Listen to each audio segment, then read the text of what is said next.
नमस्कार साथियों, स्वागत है आप सभी का एकलव्य पीसीएस में। और मैं निशित मिश्रा आज आपके लिए लेकर के आया हूँ 24 अप्रैल की इंपॉर्टेंट करंट अफेयर। मतलब ये कल का है, आज 25 तारीख है, ये कल का करंट अफेयर है ना। उसको आज हम लेकर के आए हैं। तो जैसा कि आप लोग जानते हैं, यदि आप इस चैनल पर नए हैं तो चैनल को सब्सक्राइब करना ना भूलें। और यदि आप PDF प्राप्त करना चाहते हैं तो टेलीग्राम चैनल पर जाकर के सर्च कीजिए एकलव्य पीसीएस, वहाँ आपको ये फ्री में मिल जाती है। चलिए, तो बिना किसी देरी के इसको शुरू करते हैं। यहाँ पर देखते हैं, यहाँ पर पहला प्रश्न है वैश्विक प्रेस स्वतंत्रता सूचकांक 2020 में भारत 2 स्थान नीचे आकर कौन से स्थान पर पहुँच गया है ना। ये है वर्ल्ड प्रेस फ्रीडम इंडेक्स। तो वर्ल्ड प्रेस फ्रीडम इंडेक्स में 2020 में भारत का रैंकिंग क्या है, मैं स्पष्ट कर दूँ। ये जो रैंकिंग है 2019 का है, ठीक है, जो 2020 में पब्लिश हुआ है। तो यहाँ पर हम देखेंगे कौन से स्थान पर है ना। तो इसका जो स्थान है विद्यार्थियों वो है 142वां, ठीक है, 142वां। लास्ट ईयर जो आया था उसमें इसका स्थान था 140वां, ठीक है। वर्तमान में है 142वां। यहाँ पर आपसे ये भी पूछ सकता है कि बताइए इस फ्रीडम इंडेक्स में पहले स्थान पर कौन है, तो वो है नॉर्वे। और अगर पूछे लास्ट कौन है, तो लास्ट है मेरे बच्चों, लास्ट अगर पूछ ले तो लास्ट है नॉर्थ कोरिया, ठीक है, तो ध्यान रखना। ठीक, पहले नंबर पे नॉर्वे, अंतिम नंबर पे उत्तर कोरिया। भारत का स्थान 142वां। लास्ट ईयर कितना था, 140वां, ठीक है। ये इसकी व्याख्या है, आप इसको देख सकते हैं। चलिए, निम्न में से किस राज्य ने हाल ही में कोविड-19 योद्धा कल्याण योजना लॉन्च की है, ठीक है। हाल ही में किस राज्य ने कोविड-19 योद्धा कल्याण योजना। अब देखिए, ये जो कोविड-19 योद्धा क्या है यहाँ पर है ना, तो वो लोग जो इस कठिन परिस्थिति में भी कोरोना से लड़ाई करने में अपना सहयोग दे रहे हैं, कोरोना से लड़ाई कर रहे हैं। वो डॉक्टर हैं, ठीक है, वो नर्स हैं, वो सफाई कर्मी हैं, वो पुलिस कर्मी हैं। तो ऐसे में उनके लिए बोला जाता है कोविड-19 योद्धा। तो MP जो सरकार है, MP गवर्नमेंट है, उसने कोविड-19 योद्धा कल्याण योजना लॉन्च की है। अब इसमें होगा क्या, तो आप देख सकते हो। मध्य प्रदेश सरकार ने हाल ही में कोविड-19 योद्धा कल्याण योजना लॉन्च की है। इस योजना से 1 लाख आंगनवाड़ी कार्यकर्ताओं तथा सहायिकाओं को लाभ मिलेगा, ठीक है। ये जो योजना है ये मुख्य रूप से आंगनवाड़ी कार्यकर्ताओं तथा सहायिकाओं के लिए बनाई गई है, ध्यान रखिएगा। आगे देखें, 24 अप्रैल का विश्व भर में, मतलब 24 अप्रैल को विश्व भर में कौन सा दिवस मनाया जाता है, ठीक है। 24 अप्रैल को, 24 अप्रैल को कौन सा दिवस मनाया जाता है। ऑप्शन है विज्ञान के लिए विश्व दिवस, डाक सेवा के लिए विश्व दिवस, प्रयोगशाला जानवरों के लिए विश्व दिवस, या इनमें से कोई नहीं। तो इसका जो सही जवाब है वो है प्रयोगशाला जानवरों के लिए विश्व दिवस, ठीक है। देखिए, क्या होता है कि जब भी हम कोई नई वैक्सीन बनाते हैं या जब भी हम कोई नई चीज़ बनाते हैं, दवा, तो उसको डायरेक्टली इंसानों पर पहले टेस्ट नहीं किया जाता है, उसको पहले जानवरों पर टेस्ट किया जाता है। बंदरों पर, चिंपैंजी पर, चूहों पर, खरगोशों पर। तो ऐसे में बहुत बार क्या होता है, जानवरों की मृत्यु तक हो जाती है ना। तो ऐसे जानवरों की आवाज़ उठाने के लिए 24 अप्रैल को प्रयोगशाला जानवरों के लिए विश्व दिवस मनाया जाता है। इस बात को हम ध्यान रखेंगे, ठीक है। आप देख सकते हो यहाँ पर 24 अप्रैल को विश्व भर में प्रयोगशाला जानवरों के लिए विश्व दिवस मनाया जाता है। यह दिवस अनुसंधान में जानवरों के इस्तेमाल का विरोध करने के लिए मनाया जाता है, ये हम ध्यान रखेंगे, ठीक है। इस दिवस को मनाने का उद्देश्य क्या है कि प्रयोगशाला में जानवरों का इस्तेमाल ना हो, ठीक है। लेकिन फिर जानवरों का नहीं होगा तो फिर किसका होगा, ये सोचने वाली बात है। अगला सवाल है,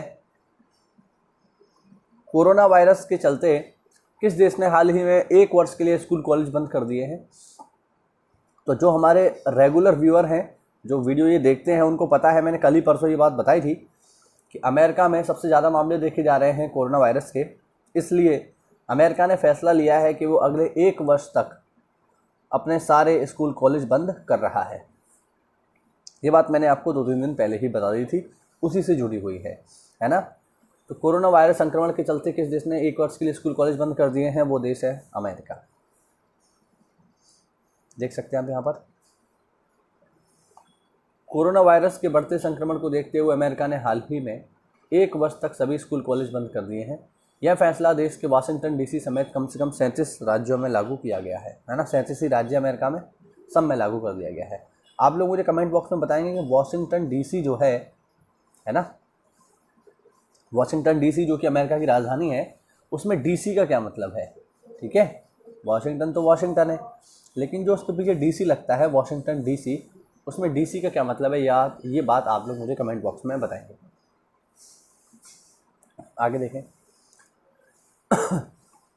किस राज्य की एक महिला नव प्रवर्तक डी वासनी ने क्रॉस पॉलिनेशन के जरिए अधिकतम बाजार मूल्य वाले फूल एंथोरियम की 10 किस्मों को विकसित किया है।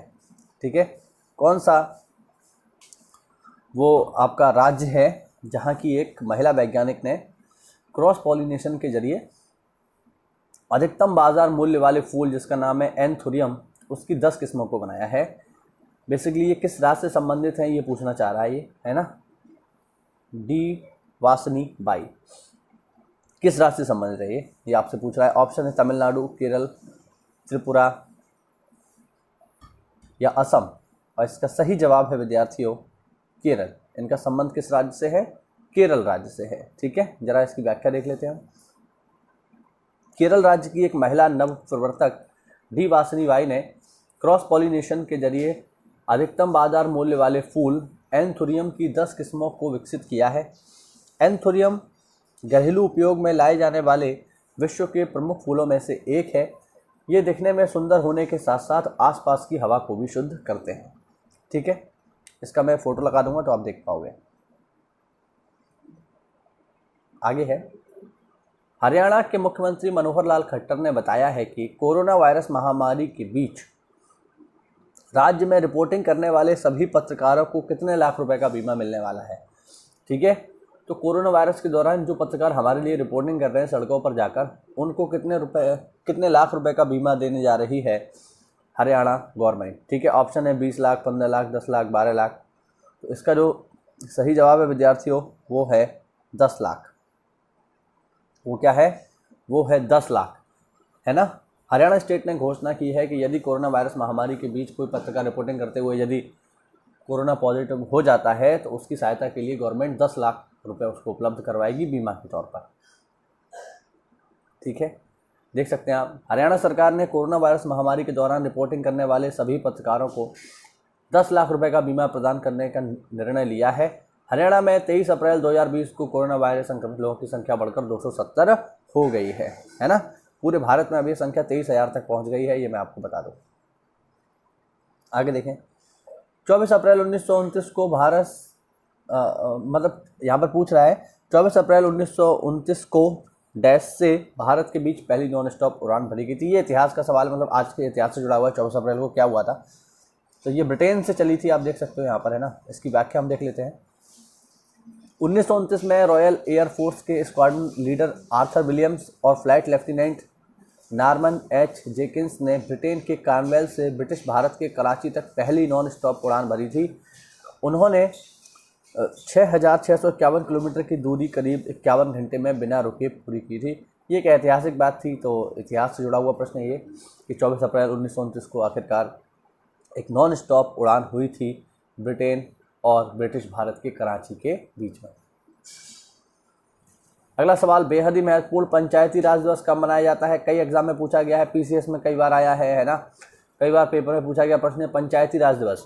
तो पंचायती राज दिवस मनाया जाता है 24 अप्रैल को। ध्यान रखना, कई बार एग्जाम में पूछा गया प्रश्न है 24 अप्रैल को प्रतिवर्ष मनाया जाता है पंचायती राज। क्यों मनाया जाता है? तो देखिए ये भी आपको मिल जाएगा यहाँ पर, है ना। हर साल 24 अप्रैल को पूरे देश में राष्ट्रीय पंचायती राज दिवस मनाया जाता है।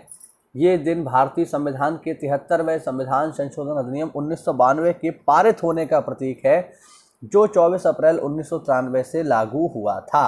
ठीक है, यानी जो पंचायती राज अधिनियम है वो 24 अप्रैल 1993 से भारत में लागू हुआ था। इसीलिए 24 अप्रैल को हम जो है मनाते हैं पंचायती राज दिवस। अच्छा, कब से शुरू हुआ है? तो ये भी ध्यान रखना 2010 से। ठीक है, ऐसा नहीं है 1993 से ही शुरू हो गया था, ये मत समझना। ठीक है, तो 2010 से शुरू हुआ है पंचायती राज दिवस। ठीक है, 3 पॉइंट हैं इसमें। कब से शुरू हुआ है? तो 24 अप्रैल। क्यों शुरू हुआ है? क्योंकि पंचायती राज अधिनियम जो है इसी दिन पारित हुआ था। और कब से शुरू हुआ है? तो 2010। आगे सवाल देखें, भारतीय मूल के सुदर्शनम बाबू को किस देश के राष्ट्रीय विज्ञान बोर्ड में नियुक्त किया गया है? ठीक है, यहाँ पर पूछ रहा है, ये वैज्ञानिक हैं जिनका नाम है सुदर्शनम बाबू, ये किस देश के राष्ट्रीय विज्ञान बोर्ड में नियुक्त कर दिए मतलब किए गए हैं? ऑप्शन है अमेरिका, चीन, श्रीलंका और भारत। तो इसका जो सही जवाब है विद्यार्थियों वो है अमेरिका। ठीक है ना, देख लेते हैं इसकी व्याख्या जरा। तो आप देख पाएंगे अमेरिका के राष्ट्रपति डोनाल्ड ट्रंप ने हाल ही में भारतीय मूल के सुदर्शनम बाबू को राष्ट्रीय विज्ञान बोर्ड में नियुक्त किया है। वे 6 वर्ष के लिए राष्ट्रीय विज्ञान बोर्ड के सदस्य नियुक्त किए गए हैं। वे इस प्रतिष्ठित बोर्ड में तीसरे भारतीय अमेरिकी होंगे। ठीक है ना, चलिए लास्ट सवाल देखें, ऑनलाइन एजुकेशन प्लेटफॉर्म पर गुणवत्तापूर्ण ई लर्निंग मटेरियल उपलब्ध कराने के लिए किसने निशंक विद्यादान 2 कार्यक्रम शुरू किया है? ठीक है, ऑनलाइन एजुकेशन प्लेटफॉर्म पर गुणवत्तापूर्ण ई लर्निंग मटेरियल उपलब्ध करवाने के लिए किसने निशंक विद्यादान कार्यक्रम, बेसिकली पूछ रहा है यहाँ पर निशंक विद्यादान कार्यक्रम किसने शुरू किया है? ठीक है, ये पूछ रहा है। ऑप्शन है प्रकाश जावड़ेकर, नितिन गडकरी, रमेश पोखरियाल या नरेंद्र मोदी। तो इसको शुरू किया है रमेश पोखरियाल ने। व्याख्या हम देख लेते हैं। केंद्रीय मंत्री रमेश पोखरियाल ने हाल ही में ऑनलाइन एजुकेशन प्लेटफॉर्म पर गुणवत्तापूर्ण ई लर्निंग मटेरियल उपलब्ध कराने के लिए निशंक विद्यादान 2 कार्यक्रम शुरू किया है। देखिए लॉकडाउन चल रहा है तो सरकारों का ये प्रयास है कि ज़्यादातर जो पढ़ाई है वो ऑनलाइन ही करवाई जाए, है ना। बहुत सारे जो विश्वविद्यालय हैं उनको भी ये दिशा निर्देश जारी किया गया है कि आप जो है ऑनलाइन पढ़ाई पर अब ज़्यादा ध्यान दीजिए, क्योंकि देखिए कोरोना में सारी चीज़ें बंद है ना। तो ऐसे में यदि हमारे पास अच्छा ऑनलाइन प्लेटफॉर्म होता तो ये पढ़ाई का इतना नुकसान नहीं होता जितना हो रहा है। लेकिन चलिए, लोग अपने स्तर से तो इस पर प्रयास कर ही रहे हैं, हम भी प्रयास कर रहे हैं ना, और गवर्नमेंट भी प्रयास यहाँ पर कर रही है। ठीक है, तो ये थे टॉप 10 करंट के क्वेश्चन जो 24 अप्रैल से जुड़े हुए थे। कोई भी डाउट हो तो आप मुझसे कमेंट बॉक्स में पूछ सकते हैं, इसका आंसर आपको दे दिया जाएगा। ठीक है, तो घर पर ही रहिए, सुरक्षित रहिए, स्टे होम, स्टे सेफ। जय हिंद, जय भारत, धन्यवाद।